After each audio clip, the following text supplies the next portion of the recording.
This is the much anticipated Hiace Supergrandia. As you can see, it looks pretty different compared to the regular Grandia GL. Does it warrant its 2.5 million peso price tag? Let's find out.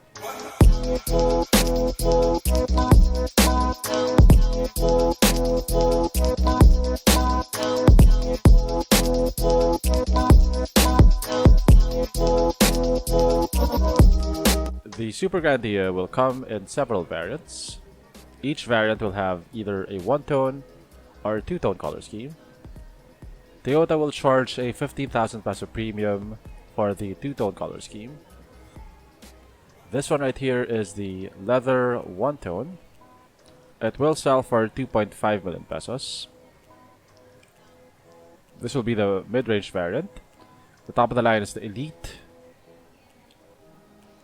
Toyota made so many changes to the Supergrandia that it's practically a facelift.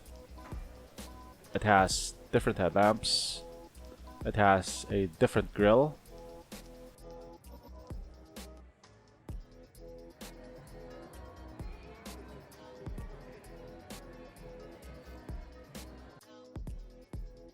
There's a lot more chrome at the front.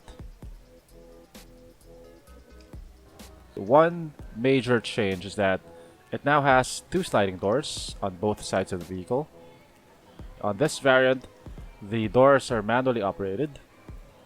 The Elite variant has power sliding doors.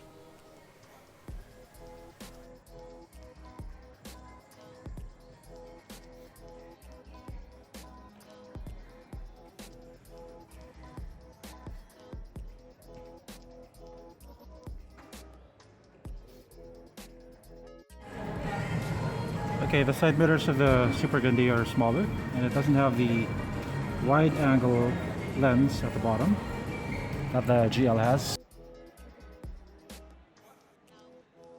Okay, unlike the Grand Tour Grandia, the Supergrandia doesn't have a high roof, and it's because Toyota designed this to be a city vehicle, and the Grand Tour had difficulties entering indoor parking lots because of its high roof. So this would definitely benefit from a power tailgate. Aside from being very high, this is also pretty heavy. Oh god, it's cost a lot of effort. At the back, it also looks different. On the Supergrandia, you only have these vertical taillights. On the Supergrandia, you have these garnishes. I don't think they're actual lights, they're just there for looks. Also this chrome trim. Overall, the Supergrandia is a much more premium looking vehicle. It's less like a cattle hauler and more like a baby Alphard. The Supergrandia is powered by the same 2.8-liter diesel engine. It does have a different suspension at the back though. The Grandia GL, the Commuter Deluxe have leaf spring suspensions at the back, which is designed for carrying heavy loads. The Supergrandia has coil springs instead of leaf springs for a more comfortable ride. The Supergrandia is a 4-row 10-seater. The first to third rows can accommodate 2 people each, including the driver. And then the fourth row can accommodate 4 people.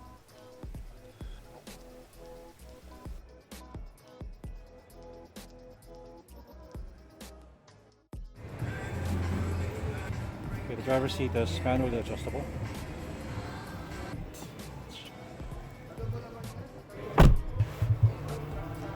Okay, so yeah, it looks similar to the GL's interior, except that you have better materials. You have a leather-covered steering wheel.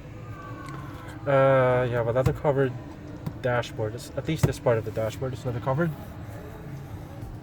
This is leather. This is leather.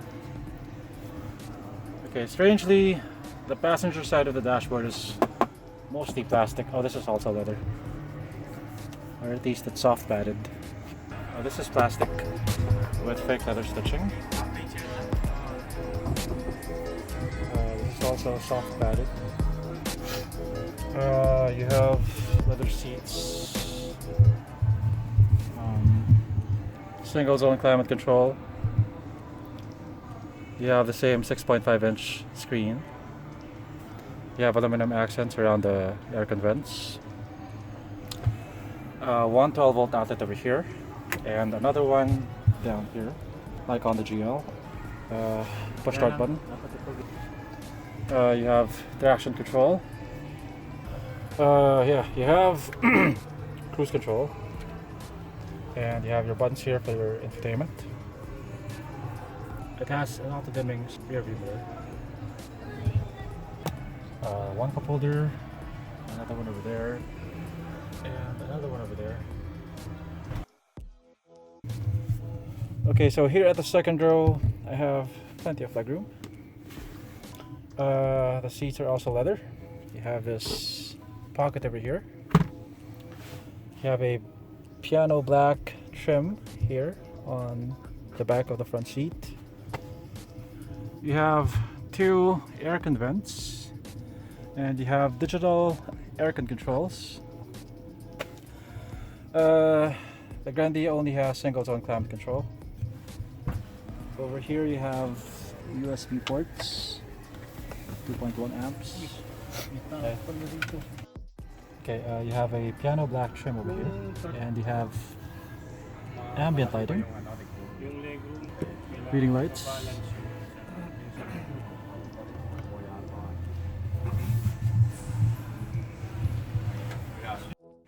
Also, each row gets USB ports.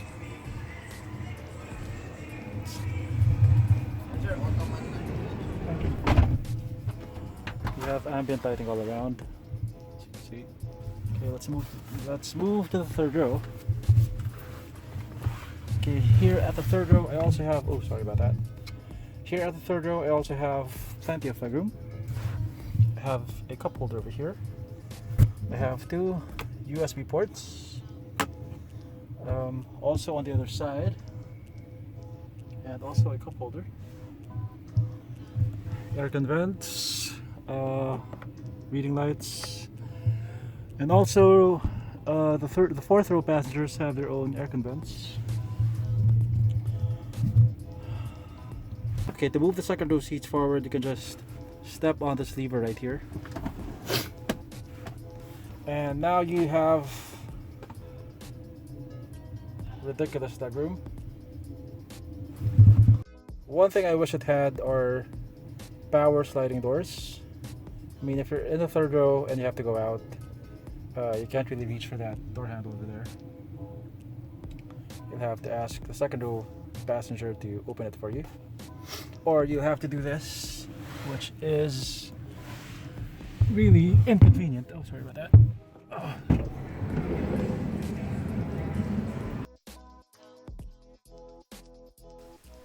The lower end variants don't actually have names.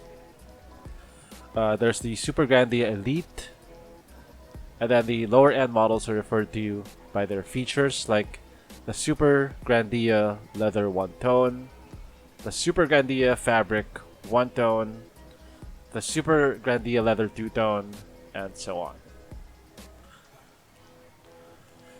2.5 million may seem like a lot of money for most of us, but for its capabilities, I think it's actually priced pretty well, especially for a Toyota.